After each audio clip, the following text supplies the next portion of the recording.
punir. Je vois pas du tout les femmes comme des personnes insensées qui ne peuvent pas soit gérer l'argent, soit gérer les biens, soit gérer les fortunes, quoi ou qu'est-ce. On est vraiment dans de la misogynie pure et simple. Alors après, ça continue, hein, on connaît les versets le verset 24, hein, il vous est interdit d'épouser les préservés parmi les femmes, sauf ceux qui sont, sauf ce que vos mains droites possédèrent. Donc les préservés, T1, qu'est-ce qu'il dit cette situation? Cette institution vise à compenser l'interdiction de l'adoption en créant des liens parentaux. De là vient la parole de Muhammad sur l'allaitement des adultes. Ah ouais, bah alors là, là, il avance sur trop de chemins en même temps. L'allaitement de l'adulte, c'est encore un autre sujet. L'allaitement de l'adulte en islam. C'est vraiment un truc. C'est vraiment un truc. Moi, le jour où je l'ai découvert il y a 3 4 ans, bah, j'ai dit, mais c'est pas possible, là, vraiment, on essaye de salir la religion gratuitement, quoi. Ah ben non, non, non, on salit pas la religion, c'est écrit, quoi. C'est écrit que si tu es en présence d'une femme avec laquelle tu pourrais forniquer et qu'elle n'est pas mariée avec toi, si tu veux ne pas la, si tu veux être islamiquement correct, eh ben, il faut lui faire 10 tétés. Au début, c'était 10 tétés, et dans d'autres hadiths, il parlait de 5. Donc, c'était réduit, quoi. Ah, merci. Merci Allah, 10 tétés, c'est vrai que c'était beaucoup. Même une, c'est beaucoup, hein.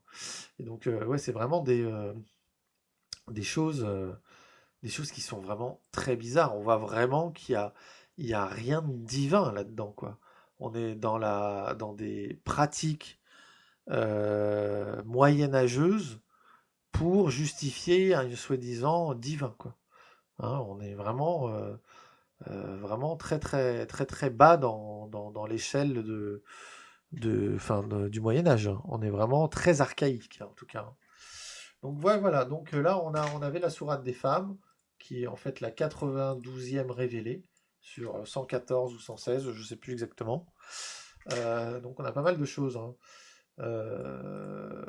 Donc là, ça veut dire qu'on peut coucher avec ses esclaves sans les marier, hein, tout simplement.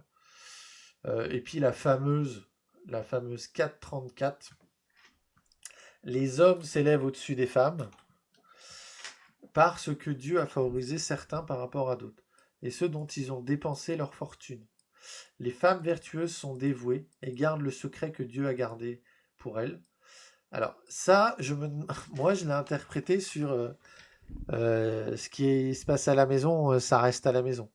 Hein, c'est comme ça. Bon voilà, on lave son linge sale en famille. Ah, on n'étale pas ça sur la place publique.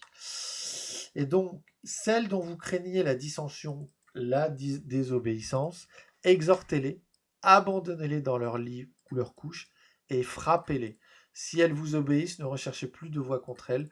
Dieu était élevé et grand. C'est marrant qu'ils le mettent au passé. C'est pas sûr qu'il était grand même à l'époque. Donc c'est assez intéressant quand même. Après moi j'aime bien quand même lire parce que ça c'est très horrible, hein, honnêtement. Il y a de la misogynie, il y a de la violence conjugale et tout ça. Mais j'aime quand même bien même lire le suivant parce que si vous craignez une dissension entre les deux, vous pouvez trouver un médiateur. Et donc ça, bon, c'est peut-être là. Moi, c'est un truc que je comprends pas. Pourquoi on n'a pas commencé par ça? Vous vous engueulez avec votre femme, trouvez un médiateur. Si, hein, on n'est pas obligé de passer par la case baston. Hein, c'est vraiment un truc que moi je comprends pas, quoi. Ça, on pourrait très bien le supprimer du Coran. Ce serait même une très bonne chose de supprimer cette parole et si vous craignez une dissension entre les deux, suscitez un juge de sa famille et puis voilà, on crée une atmosphère plus paisible. Et donc c'est ça qu'on condamne exactement. C'est ce genre de paroles, c'est des paroles misogynes, archaïques, qui n'ont rien à faire dans nos sociétés. Vraiment. Et beaucoup de gens nous demandent pourquoi on ne critique que ce qui va pas. Bah parce que ce qui va, on va pas en parler, ça dérange personne. Hein, c'est pas un problème. hein. C'est pas un problème si ça dérange personne. Donc, parlons plutôt des textes qui sont problématiques euh, pour un peu ouvrir les yeux. Parce que au-delà de ça, il y a beaucoup trop de choses qui vont pas, hein. Il y a énormément de versets qui vont pas. Donc, au-delà du fait que ce soit une religion comme une autre, quoi. On a, on a, on n'a pas grand-chose. Enfin, les Juifs n'ont pas grand-chose à envier au Coran, hein. Il y a beaucoup de choses de copier. Mais il faut parler de ces textes. Il faut que les imams se prononcent. Il faut que les gens se soulèvent. Parce que une société islamisée, c'est une société qui va mal. C'est une société qui vit sous la dictature, qui vit les mains des femmes menottées. C'est vraiment, moi j'aime beaucoup le slogan Femme, vie, liberté, parce que et c'est Kamel Daoud qui le disait dernièrement, si vous êtes dans une société où la femme est menottée, c'est que vous n'êtes pas dans une société heureuse, pas une société libre. Donc il faut mesurer, pour mesurer la démocratie, il faut mesurer la liberté de la femme dans un pays. Et donc je pense que la femme a quand même pardon, la France, je voulais dire, a quand même des choses à s'améliorer, en tout cas, hein, sur plein de choses pour la femme. Et c'est une chose importante, je trouve. Et donc, moi, mon combat, il est autour de un peu comme Cassius Lady, du genre, moi, j'ai vécu tout le temps. Moi, j'ai vécu dans les quartiers populaires. J'ai croisé énormément d'ethnies de gens de familles diverses et variées, beaucoup d'Africains, beaucoup de Maghrébins, certains musulmans, certains non. Mais par contre, je vois ma société changer et je suis pas sûr que les valeurs qui sont inculquées par les gens qui veulent la faire changer soient des valeurs qui soient meilleures.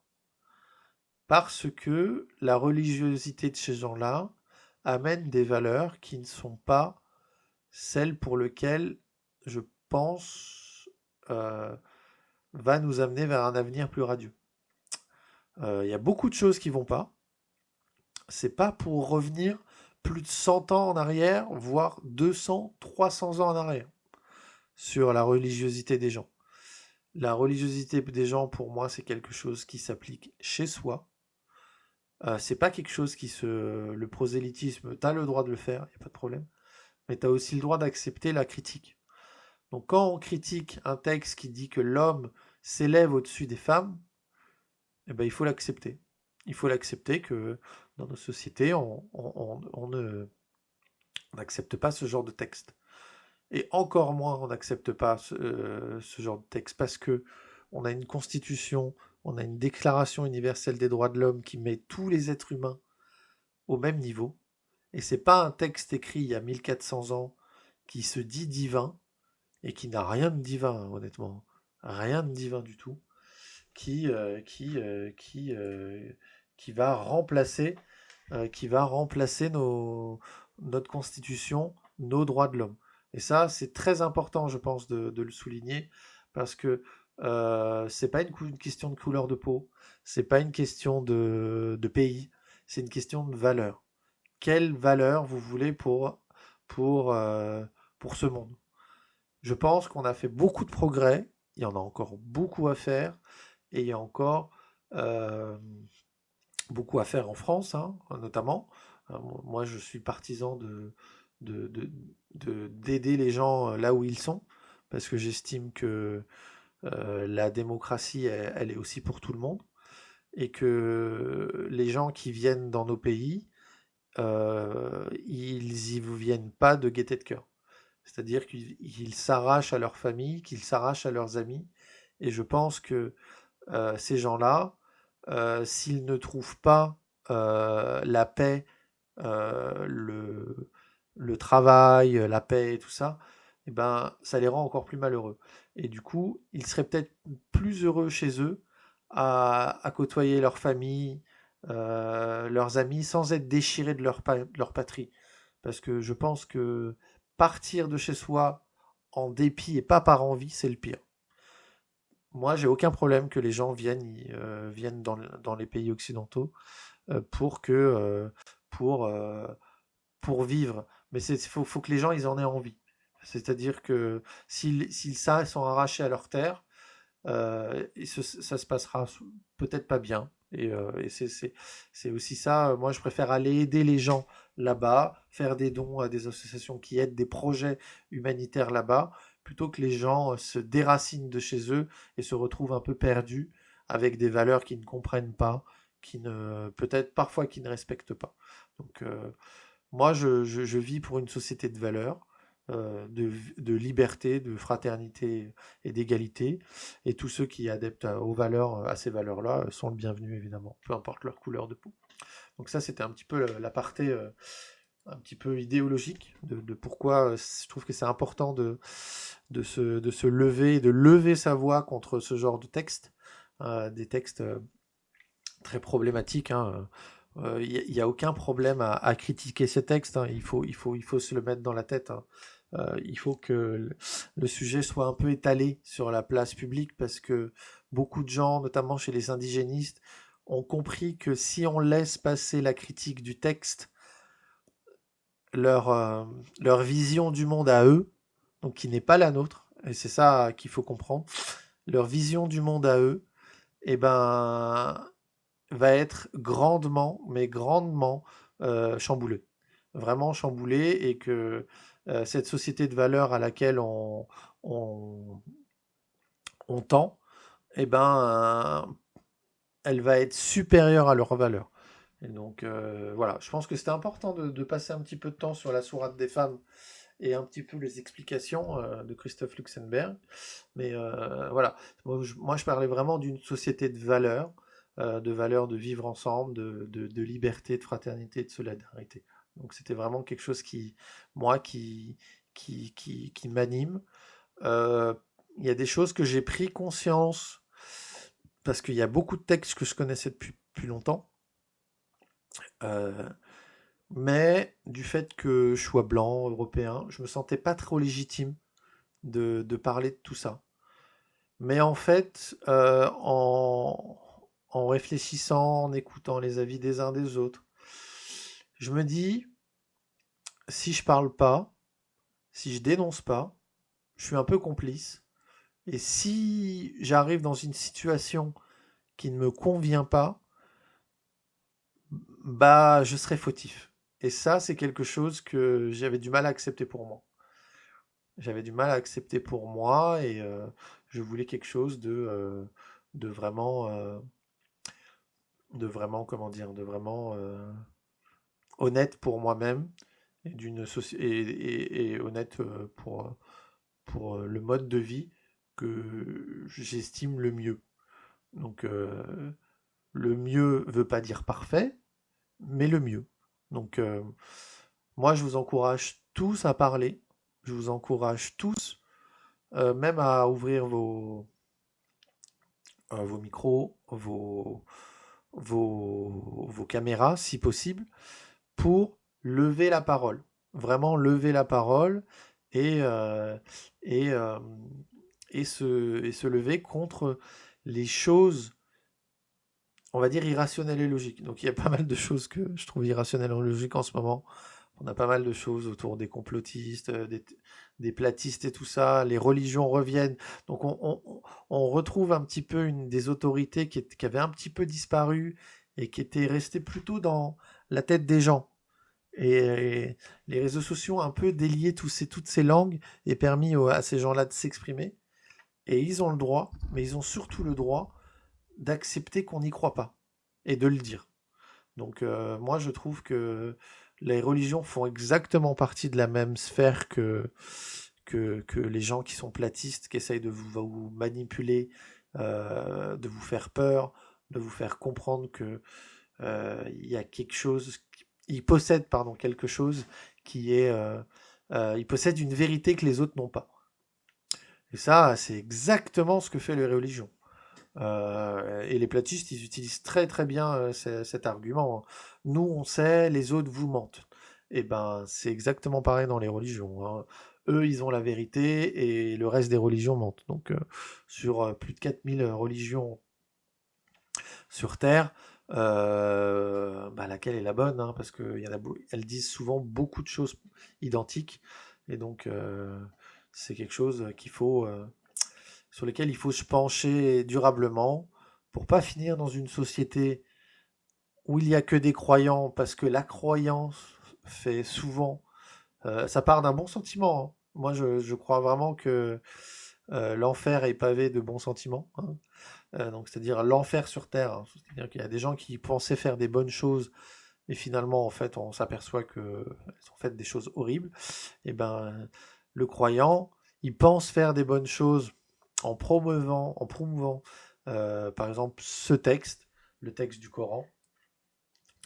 Mais en fait, c'est quelque chose d'horrible, parce que c'est quelque chose qu'il ne connaît pas, quelque chose qu'il n'a jamais étudié, c'est quelque chose qu'il a hérité, mais par contre, il y croit dur comme fer. Donc, et il pourrait parfois y donner sa vie, Donc, il faut y réfléchir, il faut se lever pour ça. Je pense que c'est quelque chose de très important pour nos sociétés, et voilà, c'était un petit peu ce que je voulais un petit peu rajouter. Je voulais aussi vous parler d'une petite annotation là qu'on voyait aussi sur le document de Sami Aldi, qui était aussi intéressant. C'est qu'ici on va écrire partiellement abrogé. Donc à chaque fois que vous voyez un petit A, ça veut dire un petit abrogé. Et du coup, il vous explique que ce verset est abrogé, et en général, il vous donne voilà, le numéro du verset. Donc c'est le chapitre 102, 102e révélé, mais chez Othman, c'est le 24-61. Donc ça, c'est des choses, vraiment, hein, je vous encourage, moi j'ai vraiment aimé parcourir un petit peu, hein, il y a quand même 400 pages, hein, j'ai pas tout vu, mais parcourez les versets que vous connaissez, et lisez les annotations. Donc il y en a en arabe, mais majoritairement tout est bien traduit en français, hein. Sami Al-Dib, il est francophone, hein. Il est francophone, il est d'où? Il est de Palestine, je crois. Palestine ou Syrie, je sais plus trop. Mais du coup, en tout cas, il parle bien français. Moi, pour l'instant, j'ai encore vu aucune faute dedans. Et puis c'est la 3e révision, donc j'imagine que au bout de la 3e, on a un peu tout parcouru, quoi. Donc ça, c'est des choses assez intéressantes dans ce document. Je ne sais pas si vous aviez quelque chose que vous vouliez un peu parcourir. Un hadith du soir par hasard, ou je vous en remets j'en ai d'autres là, hein, sous la main. J'en parlais d'un tout à l'heure là. C'est le Bukhari 2592. Ah non, celui-ci il est assez connu, ils en parlent souvent. Les apostats. Moi je vais vous parler du 57-58. Le Bukhari 57-58. Est-ce que je peux vous remontrer mon écran? Je pense que oui. Le lien, je vais l'enlever. Attendez. Hop, tac, parce qu'on ne le voit plus de toute façon. Je ne maîtrise pas encore tout, hein. Donc le 57-56. Est-ce que si je fais ça, vous voyez mieux? Dites-moi. Si je zoome un peu, peut-être là. Ouais, allez, c'est un peu mieux là, comme ça. Donc je vais vous le lire, il est en anglais. Donc le messager d'Allah a donné un verdict à 2 femmes de la tribu des Udhail, qui se sont battues l'une contre l'autre, et il y en a une qui a frappé l'autre avec une pierre. Donc j'ai lu ça. La pierre lui a frappé l'abdomen, tandis qu'elle était enceinte. Le coup de la pierre a tué l'enfant dans ses entrailles. Donc on est dans un... je ne sais pas si on appelle ça un assassinat, mais en tout cas, un bébé est mort dans le ventre de sa maman. Les deux se sont plaints, ou les deux ont fait part de leur cas à Muhammad, et Muhammad a jugé que le prix du sang, pour ce qui était dans ses a jugé qu'il y aurait le prix du... attends. He judged that the blood money for what was in her. Donc il a jugé qu'il y aurait le prix du sang pour ce qui était dans ses entrailles. Et le prix du sang, c'était qu'une femelle, homme, pardon, un homme ou une esclave ou une femme esclave. Donc c'est-à-dire que euh, là, on a Muhammad qui, pour rendre un verdict sur la mort d'un nourrisson dans le ventre de sa mère, échange un esclave contre un autre. Donc, et j'ai un autre hadith qui est le même. Le même dit que il faut prendre un esclave de la meilleure des qualités. On pourra essayer de le retrouver. Je l'invente pas, il existe. Hein. Et donc on est vraiment dans quelque chose qui est très très au cœur de la société islamique. Hein. Quand on lit que dans le Coran, c'est bien de libérer ses esclaves, c'est bien surtout pour expier ses péchés. Hein. C'est-à-dire, j'ai fait une connerie, j'ai pas fait le ramadan, bon, ça fait chier, faut que je libère un esclave. Et donc en fait, on est dans un phénomène inverse. C'est-à-dire que pour pas perdre mes esclaves, il faut que je sois un bon croyant, que je fasse pas, que je loupe pas de prières, que je loupe pas mon ramadan. Je connais plus toutes les, toutes les conditions parce qu'elles existent. Donc on est dans l'enfermement, quoi. La société islamique t'oblige à faire tes prières pour pas que tu aies expié tes péchés avec des esclaves. Donc, est-ce qu'on est vraiment dans une démarche sincère je peux pas avoir plus de lumière. Dans une démarche sincère de libérer, d'affranchissement des esclaves, pas sûr. Honnêtement, pas sûr du tout. Hein. Moi, je sais pas ce que vous en pensez, mais c'est quelque chose que je trouve très compliqué. Je vais essayer de vous retrouver le second hadith. Alors là, on était dans Bukhari 57-58. Slave. Et l'autre, celui où ça dit. Voilà, bah on est là, on est dans Sahih Muslim. Voilà, parfait.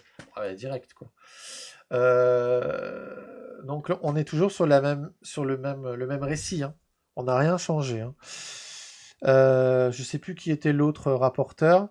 Donc Abu Huraira a reporté que qu'il y avait 2 femmes parmi de la tribu des Woodale, donc on est dans la même tribu, que une a flung, donc on est dans la flagellation, a lapidé, bon je sais pas le bon terme en anglais, mais a lancé une pierre sur une autre, causant l'avortement de celle-ci. Donc le messager d'Allah, a donné le jugement qu'un homme ou une femme esclave de la meilleure des qualités soit donné en compensation. Donc on est vraiment... Donc ça c'est le même hadith, donc c'est 2 personnes qui ont sûrement dû reporter comment ça s'appelle le récit, et on est dans je dois te donner un esclave de la meilleure des qualités. Donc c'est-à-dire que tu ne prends pas on veut te punir sévèrement, donc on te prend le meilleur de tes esclaves. Et donc inconsciemment, tu vas te dire merde, faut plus que je le refasse parce que je vais perdre d'autres esclaves. Et donc ça avait de la valeur dans les sociétés islamiques et dans n'importe quelle société. L'esclave avait de la valeur, même, on va dire pas une valeur humaine, mais une valeur marchande. Et c'est bien ça le grand problème de l'esclavage, c'est que la valeur humaine n'était pas mise en avant. Donc on avait pas mal de problèmes autour de ça. Donc ça c'est un des hadiths qui est pas mal utilisé. Et qu'est-ce qu'on a? Moi j'ai quand même un autre hadith que j'aime bien et que personne n'utilise, je trouve. Non, c'est pas celui-ci. Essayez de vous le retrouver.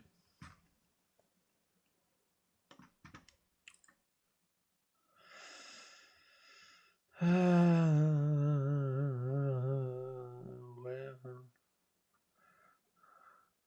C'est pas celui-ci non plus.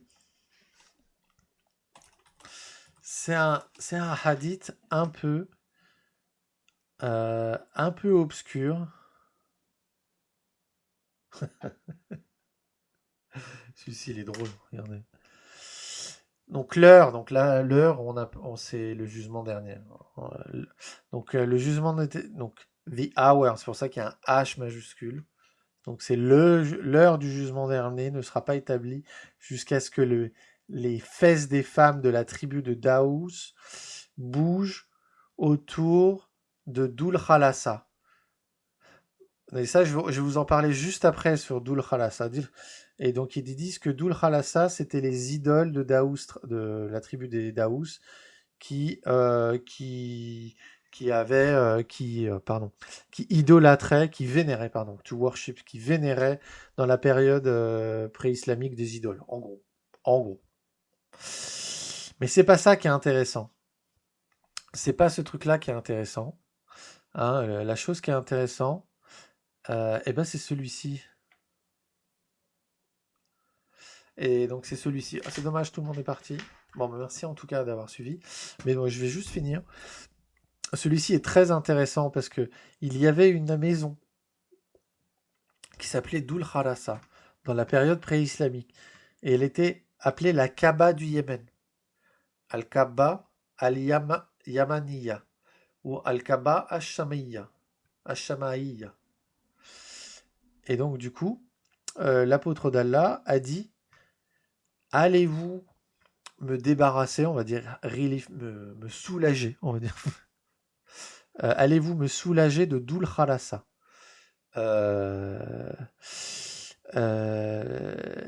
Et du coup, la personne, Jarir bin nanana, il a laissé le prophète et il a emmené 150 personnes de cavalerie du coup en direction de Dhul Khalasa. Et c'était des gens qui venaient de la tribu de Ahmas et ils ont tout détruit et ils ont trouvé toutes les personnes qui s'y trouvaient. Et ensuite est venu ils sont revenus auprès du prophète et ils les ont informés de ce qu'ils avaient fait. Et il a invoqué le bon sur eux et sur la tribu des Ahmas. Donc qu'est-ce qu'on fait de ce texte? Dites-moi. Si on part du principe que le Coran établit que Muhammad c'est un exemple, donc quand il ordonne des expéditions pour tuer les idolâtres et leurs idoles et leurs monuments, et qu'on le fait, on est récompensé. Donc, on doit faire quoi de ces textes? Est-ce que ces textes sont condamnés? Je suis pas sûr. Donc en tout cas, moi je vous remercie. Il y a quelques gens qui sont passés, c'était assez sympa. Je sais que ce soir il y a Jack le Fou, donc je suis en concurrence avec tout le monde. Mais j'avais envie de partager un peu ma soirée avec vous. Donc c'était assez sympa. N'oubliez pas de vous abonner et de suivre.